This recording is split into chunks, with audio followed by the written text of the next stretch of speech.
Welcome back. Today, we're looking at the English vocabulary we use to describe our daily lives and what those specific words say about how we actually spend our time. Every day starts with a single action, ending the sleep cycle. To understand the linguistic stakes, we can look at two very different morning strategies. For Paul, the morning is a high-speed rush to make up for lost time.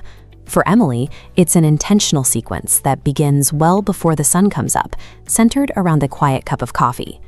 This divergence starts with the mechanical difference between two phrasal verbs, wake up and get up. Wake up is the physiological moment you open your eyes and are no longer sleeping. Get up, however, is the physical act of leaving the bed to start the day. Paul routinely separates these two actions. When his alarm goes off, he wakes up, but he immediately hits the snooze button to avoid getting up. He lingers in his warm bed for extra minutes, delaying the transition until he is forced to jump out of bed because he's late. These two baseline verbs mark the point where a schedule either stays on track or begins to drift. When the gap between waking and getting up expands, the timing of every subsequent task is shifted. Once the transition out of bed is complete, we move into routine chunks. These are sequences of foundational actions, like making the bed and brushing your teeth, that help establish a sense of order. Emily uses these chunks to build momentum. She organizes her room and eats a structured breakfast of yogurt or eggs. Paul, however, is reactive. He skips making the bed, eats a piece of buttered toast while running out the door, and grabs the first shirt he sees in his closet.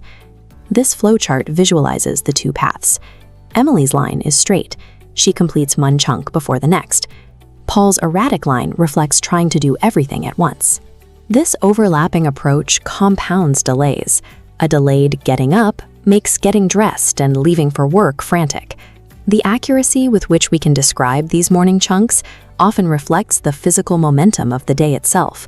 A clearly defined routine is easier to name and easier to maintain. As the morning transitions into the workday, the environment changes. Emily drives her car through slow, stop-and-go traffic, while Paul takes a crowded bus, using headphones to listen to a podcast and tune out the commute. These contrasting environments continue at the office. We see it in the workplace vocabulary, checking emails, talking to colleagues, and eventually taking a lunch break at noon. Emily brings a salad from home to save money, while Paul goes to a nearby cafe for a sandwich. These choices directly influence energy levels later in the day. By 3 p.m., Paul's eyes are getting sleepy, and he reaches Urakupi, while Emily maintains her pace with a cup of green tea and an apple. When work finishes at 5 p.m., the focus shifts to recovery.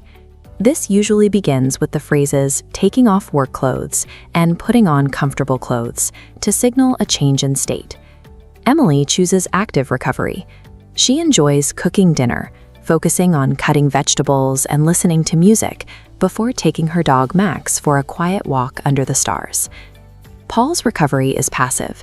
Because he finds cooking stressful and has a habit of burning even simple things like rice, he orders food, typically a pizza, and sits on the sofa to watch comedies with his cat Bella.